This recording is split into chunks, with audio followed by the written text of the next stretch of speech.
Assalamu alaikum. This is Sir Mohammad Hamza here from Accounting. So today we are going to discuss IAS 37 and IAS 38. After that we will be done with the lectures for IAS. उसके बाद में पास paper इसके जो important पास paper question है उसकी videos करूंगा। तो उससे आप लोगों को आइडिया हो जाएगा कि IAS 7 के क्वेश्चन से कैसे डील करना है और उन्हें सॉल्व कैसे करना है इंशाल्लाह। तो the first is IAS 37 which comprises of provisions, contingent liabilities and contingent assets। तो पहले प्रोविजन को समझने की कोशिश करते हैं कि ये क्या चीज़ है। और नोट पे मैंने एक बहुत स्पेसिफिक पॉइंट लिखा है। तो अब ये जो IAS 37 का प्रोविजन है ये एस्टिमेटेड नॉन कैश एक्सपेंसेस से डील नहीं करता। तो आपने जो पहले प्रोविजन फॉर डेप्रिसिएशन या provision for doubtful debt etcetera study किए जो कि एस्टिमेटेड नॉन कैश एक्सपेंसेस होता है वो प्रोविजन भी कहलाते हैं। तो IAS 37 उन प्रोविजंस को नहीं कवर करता, उनसे नहीं डील करता। In fact, it deals with liabilities of uncertain amount or timing, or liabilities of uncertain amount as well as uncertain timing due to any past or current event, and payment will usually be beyond the company's control। अब majority हमारी liabilities होती चाहे current हो चाहे non current हो, हमें ये पता होता है कि उनकी कितनी अमाउंट पे करनी है और हमें उनकी डेट्स ऑफ रिपेमेंट भी पता होती है अक्सर बेशतर कि किस डेट्स पे रीपे करना लाइबिलिटीज को। लेकिन अब प्रोविजंस में वो लाइबिलिटीज हैं जिनकी या तो अमाउंट का हमें पक्का आइडिया नहीं होगा कि कितनी पे करनी है, या उनकी टाइमिंग अनसर्टेन होगी कि पता नहीं कब पे करना है हमें उनको। और ऐसा किस सिचुएशन में हो सकता है? यूजुअली कोर्ट केसेस में, और पब्लिक लिमिटेड कंपनीज के लिए कोर्ट केसेस कॉमन भी है। अब फॉर एग्जांपल एक कंपनी है, वो सर्टेन ईटेबल सेल करता है, तो मेजोरिटी कस्टमर्स को तो कुछ नहीं हुआ, लेकिन कुछ कस्टमर्स है जिन्हें सिकनेस हो गई कंपनी के वो प्रोडक्ट कंज्यूम करके, तो उन्होंने कंपनी को सू कर दिया। फॉर एग्जाम्पल कुछ स्पेसिफिक अमाउंट के लिए, फॉर एग्जाम्पल एक $100,000 एज्यूम कर ले, और ये भी एज्यूम कर ले कि कोर्ट में जो केस है वो कस्टमर्स के फेवर में ज़्यादा जा रहे हैं, कंपनी के अगेंस्ट जा रहे हैं। तो कंपनी के लॉयर्स ने कंपनी को एडवाइस किया कि देखिए हमारे कोर्ट केस हारने के चांसेस ज़्यादा हैं। तो अमाउंट तब देखिए एक हद तक सर्टेन है कि जितने कि कस्टमर से सू के या तो उससे कुछ ज़्यादा पेमेंट होगी या उससे कुछ कम पेमेंट कंपनी को करनी पड़ेगी if company does not win the case. लेकिन अब इसकी टाइमिंग हो सकता है सर्टेन ना, क्योंकि अब कोर्ट केस कब खत्म होता है ये तो कोर्ट ही जानता है। ये कंपनी तो ज़्यादा इसको फोरकास्ट ही कर सकती है, ज़्यादा इस पर सर्टेनिटी से नहीं बता सकती कि कोर्ट केस एंड कब होगा। तो टाइमिंग विल यूजुअली भी अनसर्टेन इन कोर्ट केसेस, अगर अमाउंट चले पता भी हो। और अगर कस्टमर्स ने किसी फिक्स्ड अमाउंट के लिए सू नहीं भी किया कंपनी का, तो उसमें तो टाइमिंग के अलावा अमाउंट भी अनसर्टेन हो जाएगी कि पता नहीं कोर्ट केस हारने पे फिर कोर्ट ही डिक्लेयर करेगा कि कंपनी को कितना पे करना पड़ेगा कस्टमर को if company loses the case in the court. So these are provisions.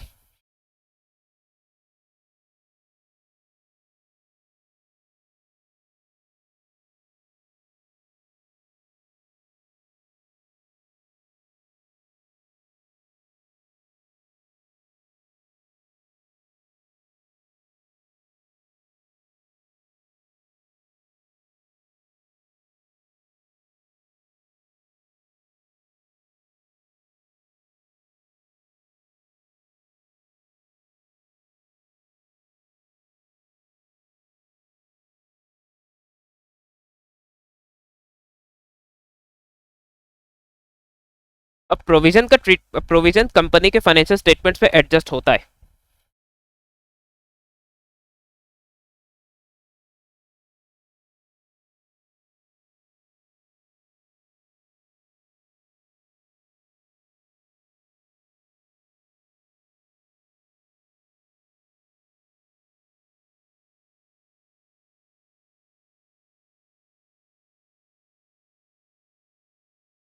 और प्रोविजन यूजुअली एक्सपेंसिव ट्रीट होगा क्योंकि ये पेमेंट्स और लाइबिलिटीज से डील करता है। तो कोर्ट केस अगर कंपनी लूज करती है, उसके लिए कोई पेमेंट करनी पड़ती है, तो obviously it will be an expense. However it will be treated as a current liability and it will not be deducted from the bank, क्योंकि ये भी एस्टिमेटेड एक्सपेंस है। तो ये एस्टिमेट है, लेकिन अभी एक्चुअल में कंपनी ने पेमेंट नहीं की है, अभी एक्चुअल में कोर्ट का केस डिसाइड नहीं हुआ, तो obviously it will be treated as a current liability. लेकिन अब इस पे कंटीजेंट लायबिलिटीज और कंटीजेंट एसेट्स भी हैं, और किसी भी एक पर्टिकुलर सिनेरियो को एज प्रोविजन ट्रीट करना चाहिए या नहीं करना चाहिए, उसके लिए मैं अभी ये थ्री जो बिलो मेंशन वर्ड्स है इनको डिस्कस करूंगा। इसके बाद आप लोग को क्लियर हो जाएगा that whether a transaction should be treated as a provision, as contingent liability और एज कंटीजेंट एसेट।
अब इस तरह के जो कोर्ट केसेस की एडजस्टमेंट्स दी हुई होंगी, इस तरह की ट्रांजेक्शन दी हुई होगी जो कि IS-37 पे फोकस कर रही होगी। अब या तो उस पर आपको वो नंबर बेसिस परसेंटेज टर्म्स में प्रोबेबिलिटी बता देगा, 90% chance of happening, 80% chance of happening, 20% chance of happening. तो या तो वो परसेंटेज बताएगा या वो ये वर्ड्स यूज करेगा। अब अगर 50% से अबव है, जैसे 80%, 90%, 70%, तो वो प्रोबेबल है। तो प्रोबेबल जो है वो एस प्रोविजन एडजस्ट होता है फाइनेंशियल स्टेटमेंट्स में। If it is possible, possible means 50%, तो वो यूजुअली कंटिजेंट लायबिलिटी या कंटिजेंट एसेट ही होगा। और अभी मैं आगे कंटिजेंट लायबिलिटी या कंटिजेंट एसेट क्लियर करूंगा तो ये फर्दर क्लैरिफाई हो जाएगा that what do I mean. और रिमोट बिलो 50% अब उसने कहा 25%, 30%, 20%, 15%, तो वो रिमोट है। तो उस केस में वो कंटिजेंट लायबिलिटी या कंटिजेंट एसेट ही होगा। अब ऑब्वियसली आप लोग सोच रहे होंगे कि कंटिजेंट लायबिलिटी और कंटिजेंट एसेट क्या होते हैं।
अब कंटिजेंट लायबिलिटी देखिए आपका एक तरह से प्रोविजन ही है। That contingent liability is also a liability of uncertain amount of timing due to past और current events and payment will be beyond the company's control. लेकिन इसमें प्रोविजन में मेन डिफरेंस ये कि प्रोविजन के जो है वो हाई चांसेस ऑफ अकरिंग है। तो अगर ऐसी अनसर्टेन अमाउंट और टाइमिंग की लाइबिलिटी के होने के चांसेस हाई है तो वो एज प्रोविजन ट्रीट किया जाएगा। और प्रोविजन अगर वो ट्रीट हो रहा है तो फाइनेंशियल स्टेटमेंट्स में वो एडजस्ट होगा। अब अगर उसकी प्रोबेबिलिटी लो है, सपोज करें 40% है, 30% है, 20% है, तो then that transaction will be treated as a contingent liability. और अब अगर वो कंटिंजेंट लायबिलिटी ट्रीट होगी तो उसकी फाइनेंशियल स्टेटमेंट्स में कोई एडजस्टमेंट नहीं होगी। हाउएवर उसकी details notes to the financial statement में डिस्क्लोज करनी होंगी।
अब कंटिंजेंट एसेट का केस ये है that amount expected to be receive by business due to events beyond company's control.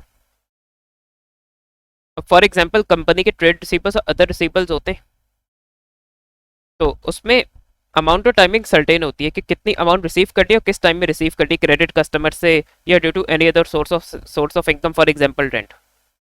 ये देखो कंटिंजेंट एसेट का केस क्या है कि रिसीवेबल तो है, that amount expected to be receive by the business, but it will be received due to transaction which is beyond the company's control. Or in other words, this is a receivable of uncertain amount or timing, or receivable of uncertain amount as well as uncertain timing. तो इसकी भी court case will be a good example. For example recent recent case आप लोगों ने सुना होगा Johnny Depp और Amber Heard का। मेनली मैटर करता है कि जॉनी डेप के पास स्ट्रॉन्ग एविडेंसेस थे, तो कोर्ट का केस उसके फेवर में ज्यादा जा रहा था, और एम्बर हर्ट के कोर्ट का केस ज्यादा अगेंस्ट जा रहा था, वर्जीनिया वाला।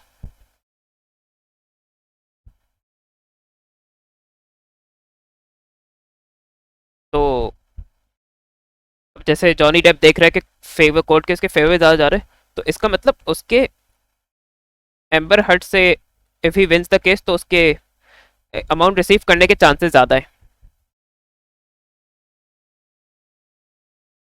और जिस अमाउंट के लिए उसने सू किया था एम्बर हर्ट को, तो प्रोबेबली उसके लिए वो अमाउंट सर्टेन होगी कि वो इतना ही रिसीव करेगा, या उससे थोड़ी ज्यादा रिसीव करेगा, उससे थोड़ी सी कम रिसीव करेगा, एग्जैक्टली वही अमाउंट रिसीव करेगा। However the timing was uncertain at that time, कि पता नहीं ये कोर्ट केस कब तक चलेगा, तो टाइमिंग अनसर्टेन थी। और एट टाइम्स अमाउंट भी अनसर्टेन हो सकती है।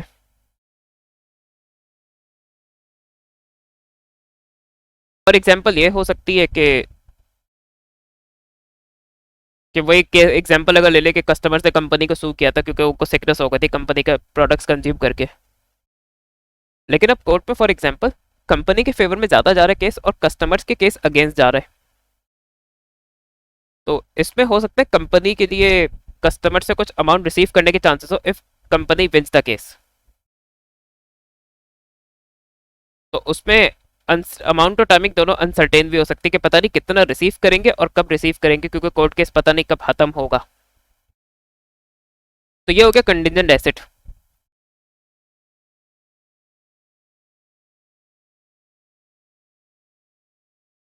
अब इसका ट्रीटमेंट डिस्कस कर लेते हैं।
इसका ट्रीटमेंट देखिए, अगर ये प्रोबेबल है यानी कंटीजेंट एसेट अगर 60%, 70%, 80% या 90% है, तो स्टिल वो फाइनेंशियल स्टेटमेंट्स पे एडजस्ट नहीं होगा, although details will be disclosed in notes the financial statement.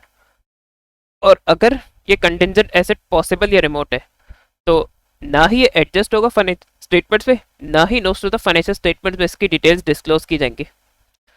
अब आप में से कुछ लोग पूछेंगे कि प्रोविजन तो प्रोबेबल है तो वो एडजस्ट होता है फाइनेंशियल स्टेटमेंट्स में, तो पर कंटीजेंट एसेट क्यों नहीं होता?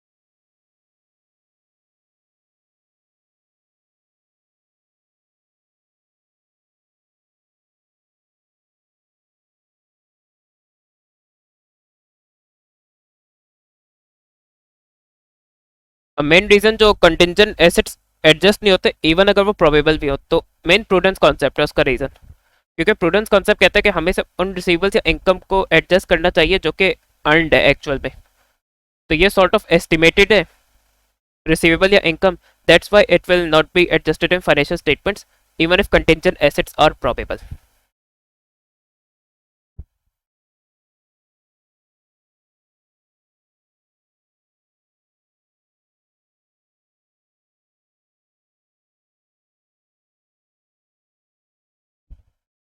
ये गुल अहमद के पब्लिश फाइनेंशियल स्टेटमेंट्स है फॉर 2021।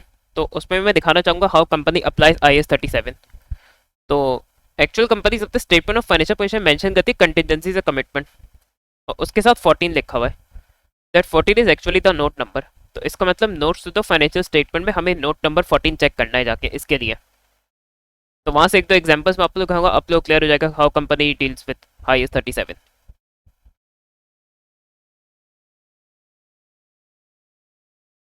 तो the first example is in note number 14.4। Note number 14 इसका, उस पर 14.4 है। तो इसमें हो ये रहा है कि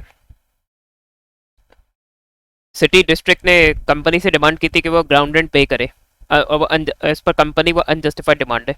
तो कंपनी ने कोर्ट, सिंध हाई कोर्ट में पिटीशन फाइल किया against the city district governments order, और स्टिल कंपनी ने 2.6 बिलियन पे कर दिए थे। और एज पर द पिटीशन जो सिंध हाई कोर्ट है, उसने सिटी डिस्ट्रिक्ट गवर्नमेंट को रिस्ट्रेन किया है कि वो कंपनी से फर्दर जो है वो ग्राउंड रेंट वसूल करे। So the legal counsel of the company is of the view that the company has a reasonable case and management is expecting favorable outcome. So no provision is made for the difference unpaid amount of 7.4 million. तो अगर ज़्यादा company के case against जा रहा होता, तो high chance होता कि कंपनी को ये रिमेनिंग 7.4 मिलियन का ग्राउंड रेंट भी पे करना पड़ता। लेकिन अब ज़्यादा को केस अभी कंपनी के फेवर में जा रहे हैं, तो company is not expecting a payment, so this the contingent liability. अगर इसके चांसेस ज़्यादा होते होने के, तो ये प्रोविजन ट्रीट होता, प्रोविजन फिर एडजस्ट होता फाइनेंशियल स्टेटमेंट्स में।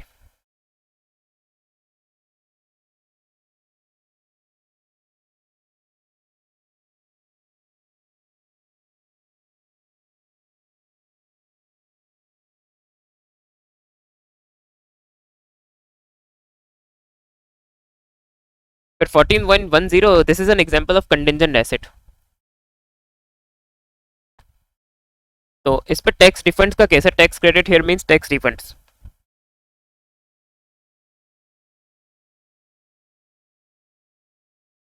तो in certain cases company thinks it deserves a tax credit of 10%। तो अगर कोई PMR के इन्वेस्टमेंट्स करते हैं, obviously this is not a part of syllabus, तो उसकी ज़्यादा डिटेल में नहीं जाऊँगा। तो company tax credit in certain cases 10% receive करना चाहती है इन सर्टेन इन्वेस्टमेंट्स। लेकिन फेडरल गवर्नमेंट ने उस टाइम में कोई 2019 में एक्ट पास, ऑर्डिनेंस पास किया था, अमेंडमेंट पास की थी, जिसकी वजह से the rate of the tax credit was decrease from 10% to 5%। अब कंपनी ने और अलॉन्ग विद अदर पेशर इस चीज़ को चैलेंज किया कोर्ट में, क्योंकि as per company this is unfair कि उनका टैक्स क्रेडिट कम कर दिया। और सिंध हाई कोर्ट ने अलॉन्ग विद, तो अब Gul Ahmed plus other petitioners उनके फेवर में एक डिसीजन दे दिया कि उनको अलाउ किया कि वो अपने टैक्स रिटर्न फाइल करें as per the original 10% tax credit rate. तो उसकी वजह से कंपनी एक्सपेक्ट कर रही है कि वो it can receive this 111 million if things go in the favour, और कंपनी को ये भी लगता है कि उसके चांसेस भी हाई है। तो लेकिन क्योंकि भाई एक्चुअल में कंपनी ने रिसीव नहीं किया, अर्न नहीं किया इस चीज को, टैक्स क्रेडिट को, तो obviously it has been treated as a contingent asset receivable. तो उसकी आप देखें नोट्स, कंटिजेंट लायबिलिटी और कंटिजेंट एसेट की notes to the financial statement में डिटेल दी है, लेकिन इनकी फाइनेंशियल स्टेटमेंट पे कोई एडजस्टमेंट नहीं होती। और यहाँ प्रोबेबल है तो इसलिए उसने यहाँ डिटेल दे भी दी। पॉसिबल या रिमोट होती कंटिजेंट एसेट तो उसको या notes to the financial statement में भी इसकी कोई डिटेल देने की जरूरत नहीं है।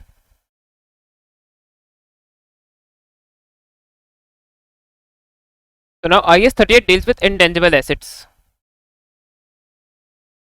तो आप लोगों ने पहले भी पढ़ा होगा एएस पे या ओ लेवल में इंटेंजिबल एसेट्स क्या होते हैं, लेकिन थोड़ी सी बात कर लेते हैं एक बार दोबारा।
तो intangible asset identifiable non current asset होता है, और ऑब्वियसली आइडेंटिफाइबल इसलिए कि वो बिजनेस के लिए इकोनॉमिक बेनिफिट जनरेट कर रहा होता है, या तो रेवेन्यू जनरेशन में हेल्प कर रहे होते हैं इंटेंजिबल एसेट्स, या कॉस्ट रिडक्शन में हेल्प कर रहे होते हैं। हाउएवर वो किसी फिजिकल फॉर्म में एग्जिस्ट नहीं करते। फॉर इंस्टेंस गुडविल है, कॉपीराइट्स है, पेटेंट्स है, एक्सेट्रा है। अब पेटेंट्स की अच्छी एग्जांपल है कि जब आईफोन का फर्स्ट मॉडल आया था, तो उसकी जो टच स्क्रीन टेक्नोलॉजी थी वो पेटेंटेड थी। पेटेंट में यह होता है कि कंपनी या बिजनेस गवर्नमेंट को पेमेंट करती है in order to get protection from the government for the technology. तो उसका बेनिफिट ये होता है कि जितने ईयर्स का कंपनी पेटेंट लेती है उतने टाइम में कंपेटिटर्स टेक्नोलॉजी को कॉपी नहीं कर सकता, तो गवर्नमेंट की तरफ से वो प्रोटेक्शन मिलती है। लेकिन उस प्रोटेक्शन के अगेंस्ट गवर्नमेंट को पेमेंट करनी पड़ती है। तो एक तरह से बिजनेस को पेटेंट्स में इन्वेस्ट करना पड़ता है by paying to the government. And copyrights,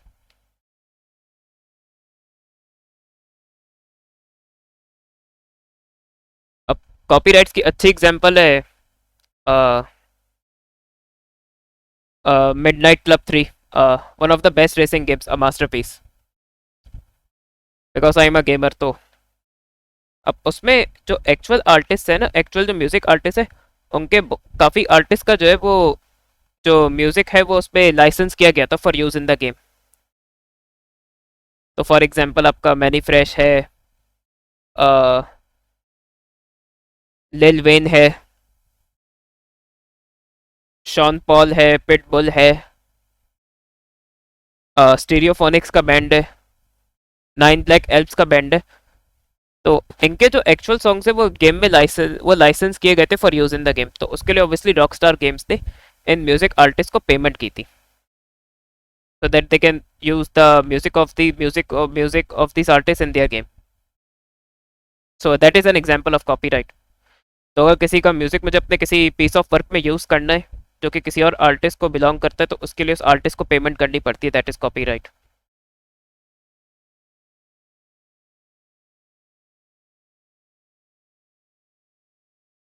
अब गुडविल पे थोड़ी सी बात कर लेते हैं।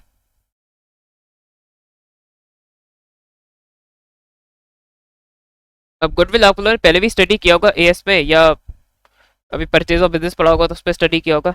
Goodwill is simply the reputation which allows the business to charge a higher selling price, and that reputation might arise due to the following factors. Prime location है, brand image है.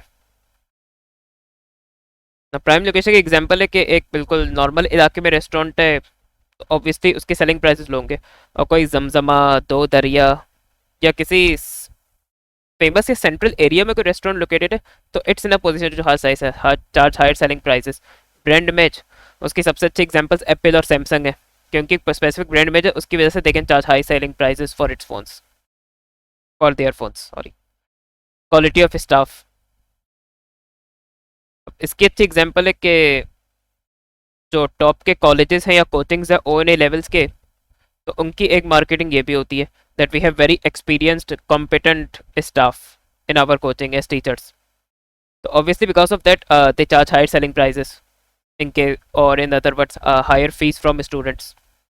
Quality of good और service अच्छी है बुरी है उस पर भी डिपेंड करेगा.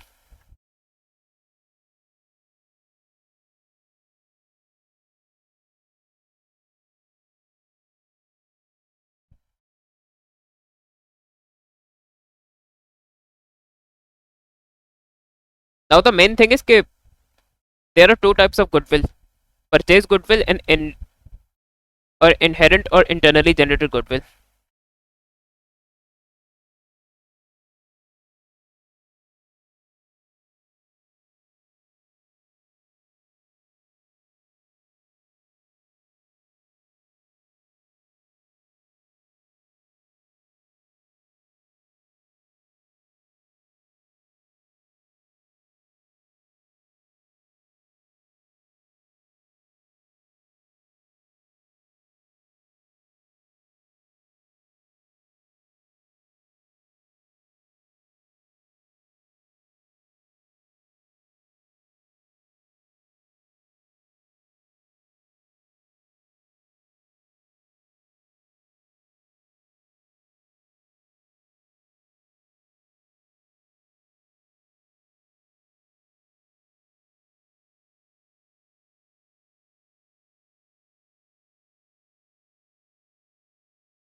अब परचेज गुडविल है जो कि एक due to actual transaction arise होती है. फॉर एग्जांपल जब मोबलिंग ने वारिद को टेक ओवर किया था,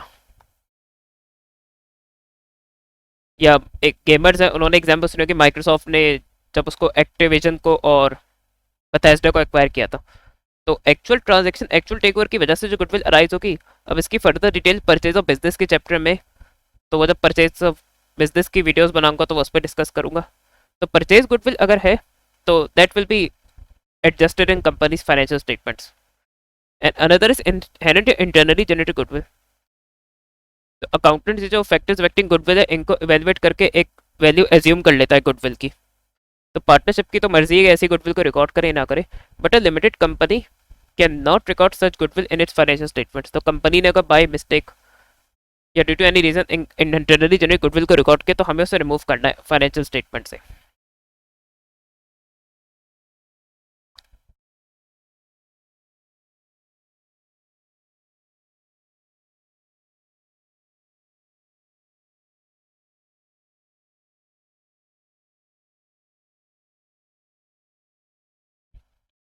अनदर थिंग इज कि जो भी इंटेंजिबल एसेट है उसकी यूजफुल इकोनॉमिक लाइफ फिनिट है या इन्फिनिटी है.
अगर फिनिट या लिमिटेड यूजफुल इकोनॉमिक लाइफ है तो वो स्ट्रेट लाइन मेथड से अमोर्टाइज की जाएगी, जिसके लिए डिटेल आप लोग को क्वेश्चन में गिवन होगी। Amortisation is simply the depreciation of intangible non current assets. अगर किसी इंटेंजिबल एसेट की एज्यूम हम कर रहे हैं कि अनलिमिटेड यूजफुल इकोनॉमिक लाइफ है, इन्फिनिट मींस अनलिमिटेड, तो उस पर ऑब्वियसली कोई अमोर्टाइजेशन चार्ज नहीं होगा। जिस तरह लैंड की अनलिमिटेड यूजफुल इकोनॉमिक लाइफ होती है तो उस पर डेप्रिसिएशन चार्ज नहीं होता। हाउएवर,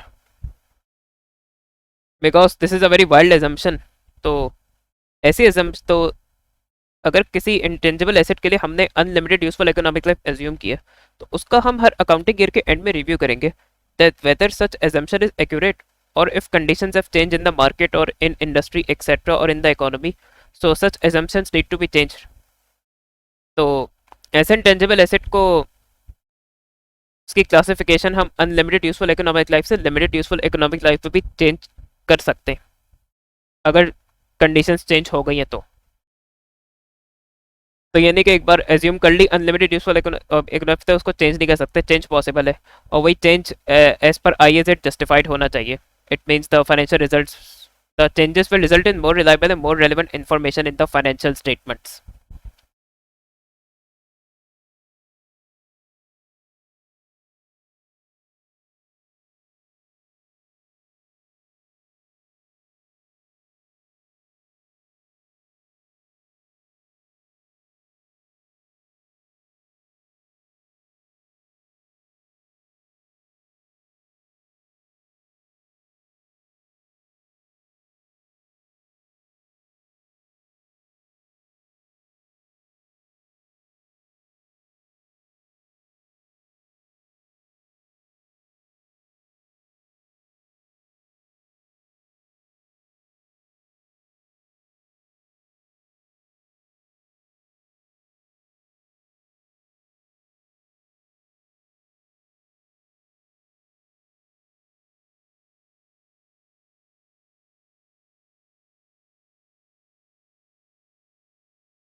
तो रिसर्च में क्या करते हैं कि हम ऐसे टास्क में एक्सपेंडिचर करते हैं या खर्चा करते हैं जिसकी वजह से हम कोई न्यू नॉलेज या कोई न्यू प्रोडक्ट और सर्विस डेवलप कर सके।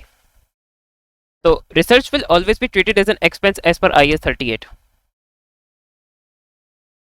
क्योंकि एट टाइम्स बिजनेसेस या कंपनीज रिसर्च में इन्वेस्ट करती हैं, लेकिन उसके बाद एक गारंटी नहीं होती कि research will actually will help the company in any development और इन जनरेटिंग एनी बेनिफिट्स।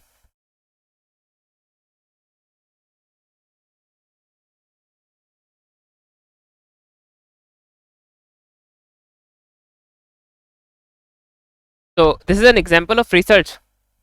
अब आप में से जो कार एंथुसियास्ट्स हैं, हो सकता है उन्हें पगानी का आइडिया।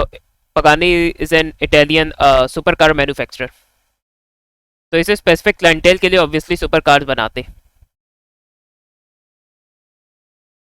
तो इसमें है ये आर्टिकल में कि इन्होंने रिसर्च की थी 4 year study on the topic of electric vehicles, तो इन्होंने इलेक्ट्रिक व्हीकल्स पे स्टडी की थी और उसका कंक्लूजन ये था that it will be possible for Pagani to manufacture electric super cars, but though the research came in company's favor, but the company has still decided that it will not manufacture electric cars for now at least,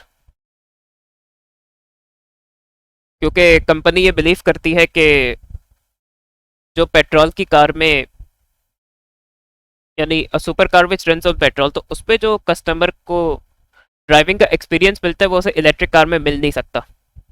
तो in order to preserve the driving experience of a super car, Pagani is not proceeding with the research on electric cars. तो उन्होंने research पे study की और उस पर खर्चा भी किया, लेकिन वो उसके साथ प्रोसीड नहीं कर रहे। तो it means this research has wasted the companies money and it will not result in any benefits for the company. और इनका चाहे पुराना मॉडल नया मॉडल हो, ये एक स्पेसिफिक शेप जो है वो आइडेंटिटी है कंपनी की प्रोडक्ट की।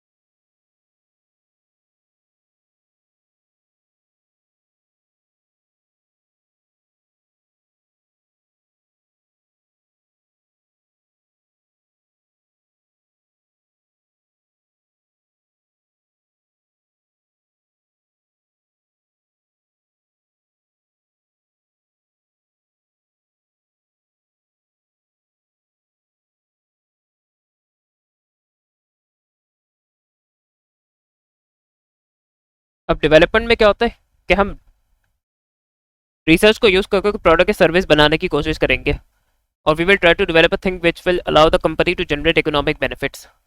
अब इसे एक्सपेंस भी ट्रीट किया जा सकता है और इसे नॉन करेंट एसेट भी ट्रीट किया जा सकता है।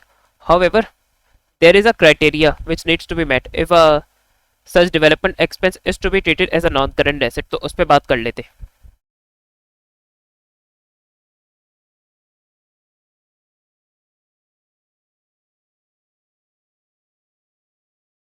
तो डेवलपमेंट तभी नॉन करेंट एसेट ट्रीट की जा सकती है, एक तो कॉस्ट हमें उसकी पता हो कितनी है, तो it means cost can be measure reliably का मतलब है कि कॉस्ट पता हो हमें उसकी कितनी है। Development should generate economic benefits of the business, यानी या तो वो उसे कॉस्ट जनरेट, या तो उसे रेवेन्यू जनरेट करने में हेल्प करे या कॉस्ट डिक्रीज करने में हेल्प करे। कंपनी हैज रिसोर्स, तो उसके पास रिसोर्सेज उस डेवलपमेंट को कंप्लीट करने के लिए। डेवलपमेंट की एग्जांपल ये हो, की एक इंटरेस्टिंग एग्जांपल ये है कि अब जैसे सोनी और माइक्रोसॉफ्ट है। सोनी ने PS4 के बाद जो है वो फर्दर रिसर्च करके PS5 बना लिया। तो इसी तरह माइक्रोसॉफ्ट ने फर्दर रिसर्च करके डेवलप कर लिया जो Xbox series x and Xbox series S है जो है।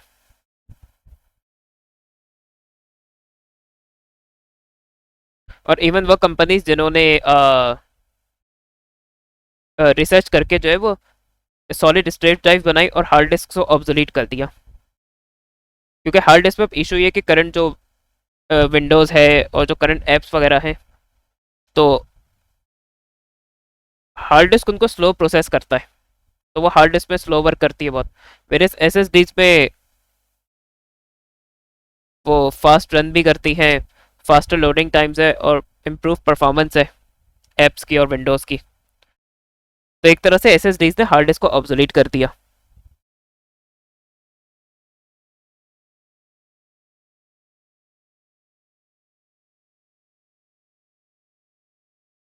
एक और इम्पोर्टेंट एस्पेक्ट है कि अगर डेवलपमेंट को एज एक्सपेंस ट्रीट करना चाहते हैं, यानी डेवलपमेंट का एक जो एक्सपेंडिचर है वो नॉन करंट एसेट का क्राइटेरिया मीट नहीं कर रहा था, तो हमें उसे एक्सपेंस ट्रीट करना चाहिए था, but we treat it as non current asset unfairly. तो उससे एक तो प्रॉफिट्स ओवरस्टेट हो जाएंगे, और नॉन करंट एसेट्स या तो ओवरस्टेट हो जाएंगे या they will have less accurate value और they will have less realistic value as per the prudence concept. तो प्रूडेंस कॉन्सेप्ट के अगेंस्ट चली जाएगी। अब प्रॉफिट ओवरस्टेट कैसे होगा और नॉन करंट एसेट ओवरस्टेट कैसे होंगे, उनकी लेस एक्यूरेट वैल्यू कैसे होगी, इसके लिए मैं एक एग्जांपल करूंगा, उससे आप लोगों को क्लियर हो जाएगा।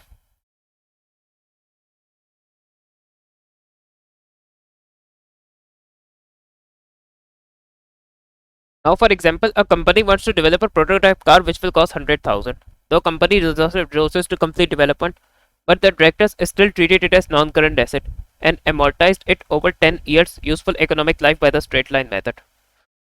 तो ऑब्वियसली उसे नॉन करंट एसेट ट्रीट किया तो उस पर अमोर्टाइजेशन भी चार्ज कराई होगी, because development is an intangible non current asset. तो ये सारी नॉन करंट एसेट्स की कंडीशन मीट नहीं कर रहा, बट स्टिल उसे नॉन NCA ट्रीट कर दिया डायरेक्टर्स ने।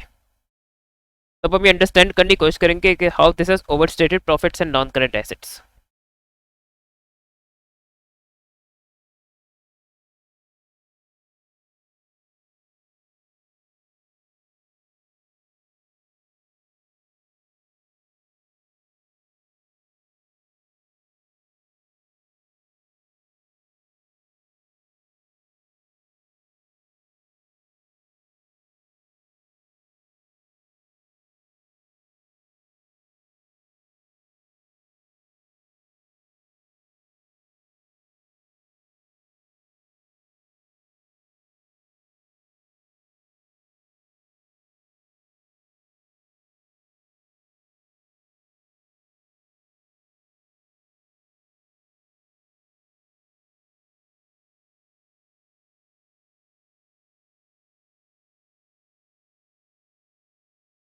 तो एमोर्टाइजेशन इसका 10,000 होगा, और फिर इसकी ईयर एंड में नेटबुक वैल्यू निकाली होगी, एज्यूम करें कि फर्स्ट ईयर है अभी इसका डेवलपमेंट का, कि उसे नॉन करंट एसेट ट्रीट कर दिया। तो कॉस्ट माइनस एक्यूमुलेटेड एमोर्टाइजेशन, तो दैट इज 90,000। तो इसका मतलब इनकम स्टेटमेंट में सिर्फ 10,000 एज एक्सपेंस गया होगा।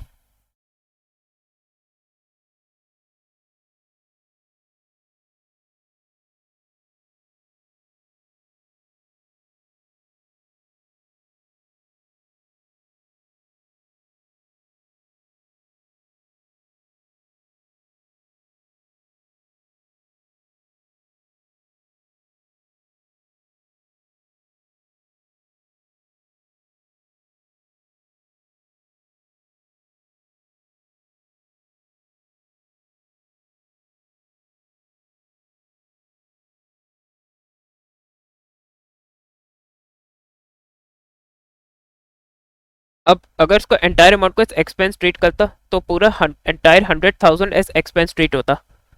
तो जबकि करंटली मैंने से 10,000 का एक्सपेंस चार्ज कराया, तो पूरा 100,000 ही एक्सपेंस होता। It means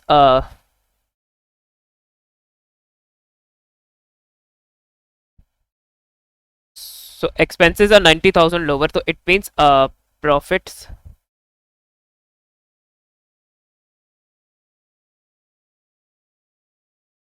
overstated by 90,000। तो इस तरह प्रॉफिट ओवरस्टेट हुआ है, और नॉन करंट एसेट भी 90,000 से ओवरस्टेट होंगे। अगर मैं सारे का एज एक्सपेंस ट्रीट कर देता तो नॉन करंट एसेट्स में 90,000 की नेटबुक वैल्यू एग्जिस्ट ही नहीं करती।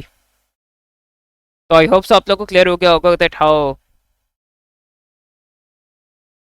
unfair treatment of development affects profits and non-current assets।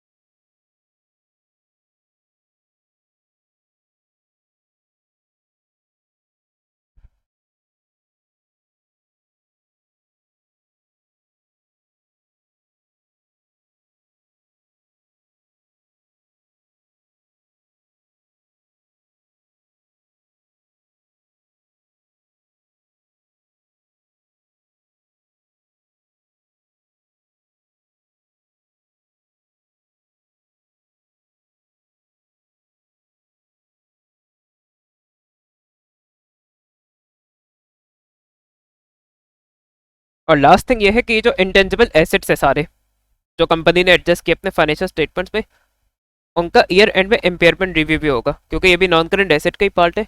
तो इनका इम्पेयरमेंट रिव्यू भी किया जाएगा, और अगर इम्पेयरमेंट का केस है तो इन पे इम्पेयरमेंट अकॉर्डिंगली चार्ज होगी। और इवन इम्पेयरमेंट उन नॉन करंट एसेट्स पे भी चार्ज हो सकती है जिनकी अनलिमिटेड यूजफुल इकोनॉमिक लाइफ है या इन्फिनिट यूजफुल इकोनॉमिक लाइफ है।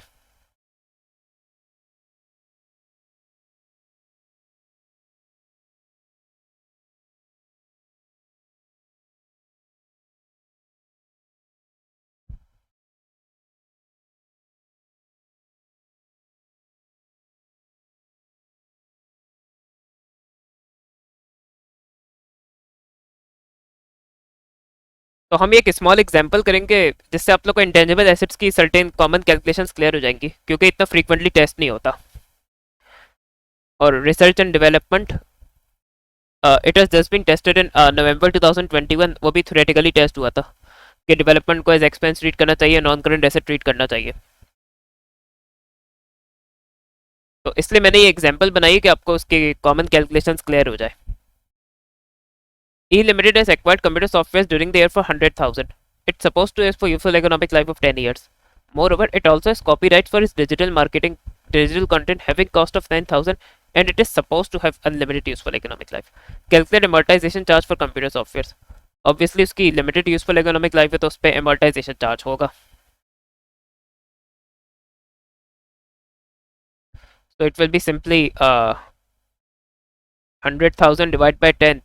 Obviously, it will be 10,000. Explain briefly why copyrights will not be amortized.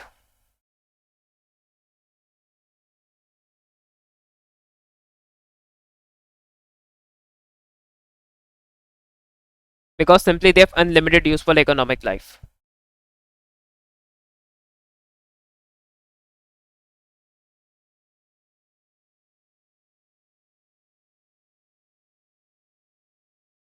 At the year end, computer softwares are also found to have a fair value of 80,000 while value in use of 60,000. Determine whether impairment will be charged or not. तो intangible assets पे impairment की possibility होती है बिल्कुल, तो impairment review किया जाएगा। तो उसकी फेयर वैल्यू और वैल्यू इन यूज तो हमें गिवन है, but before that we also need to have the carrying amount और net book value of computer softwares, which will be 90,000 100 minus 10. Now we have to choose recoverable amount. तो fair value value in use में से जो बड़ी value that will be chosen as recoverable amount. और impairment की आप लोग को डिटेल्ड अंडरस्टैंडिंग चाहिए या उसका कॉन्सेप्ट समझना है, तो मैंने IS36 की वीडियो बनाई, आप लोग उसे रेफर कर सकते हैं।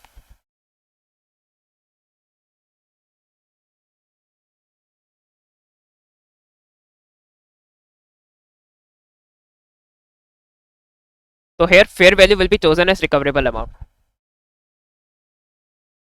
और यहाँ आप लोग देख सकते हैं कि जो नेटबुक वैल्यू है या कैरिंग अमाउंट है that is exceeding the recoverable amount, so obviously impairment will be charged.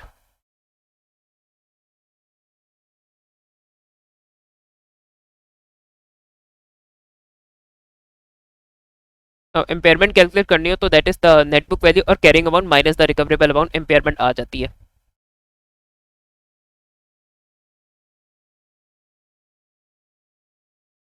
अब आप लोग पॉज करके नोट डाउन कर सकते हैं वर्किंग्स।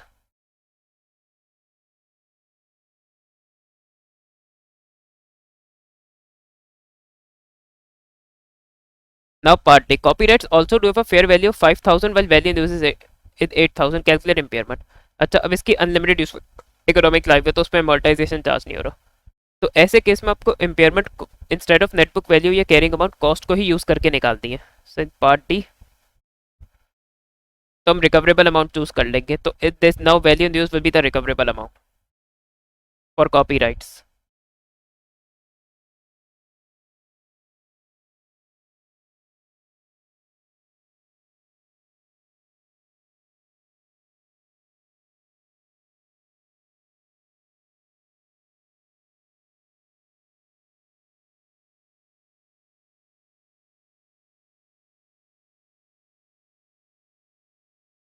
सो इसकी कॉपीराइट्स की कॉस्ट है 10,000, कॉस्ट से ही इम्पेयरमेंट कैलकुलेट होगी।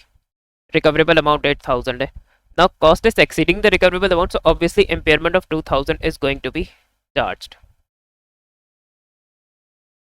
Now we are only left with party, जो कि इजी है। A Limited wants to launch a new car in the market. It spent 5,000 in research while 50,000 in developing a prototype car. It expects this prototype to generate economic benefits in future and is expected to have a useful economic life of 5 years. Explain treatment of research and calculate amortization of prototype car. Obviously, research will be treated as an expense as per IAS 38. That's it. Calculate amortization on prototype car. और यहाँ देखे justification भी है that because development is going to generate economic benefits, then obviously it should be treated as a non-current asset. Amortization आराम से calculate हो जाएगा। तो डेवलपमेंट कॉस्ट है 50,000, the useful economic life is 5।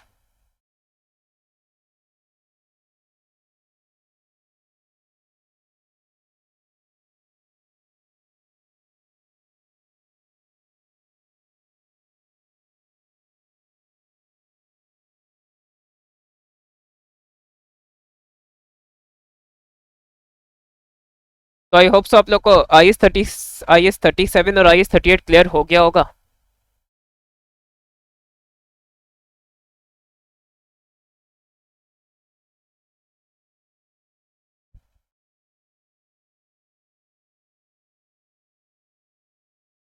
और इवन IS38 भी एक्चुअल कंपनी कैसे apply करती है तो वो भी थोड़ा आप लोग को शो कर देता हूँ। Intangible assets are stated at cost less accumulated amortization and impairment if any. तो मैंने कहा था कि इनका impairment रिव्यू होता था, आप तो देख ले करती है। Amortization is charged over the useful life of the assets on a systematic basis to income by applying the straight line method. Usually intangible amortization straight line से कैलकुलेट की जाती है, बाकी it's up to the company. And आप लोगों का जो CIE का सिलेबस है उसमें सिर्फ स्ट्रेट लाइन से ही इंटेंजिबल एसेट्स की अमोर्टाइजेशन कैलकुलेट करनी होगी और कोई मेथड टेस्ट नहीं होगा। Intangible assets are reviewed for impairment whenever events or changes in the circumstances indicate carrying amount may not be recoverable. An impairment loss is recognized for the amount by which the asset's carrying amount exceeds its recoverable amount. Recoverable amount is higher of assets fair value less cost to sell or value in use.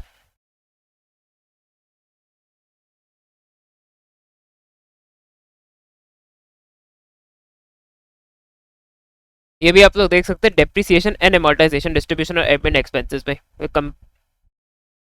तो notes तो financial statement में distribution admin की detail भी दी हुई होती है, और जो इनकम स्टेटमेंट है या स्टेटमेंट ऑफ प्रॉफिट और लॉस है उस पर समराइज्ड, उस पर सब टोटल होता है डिस्ट्रीब्यूशन और एडमिन का। तो डेप्रिसिएशन एंड अमोर्टाइजेशन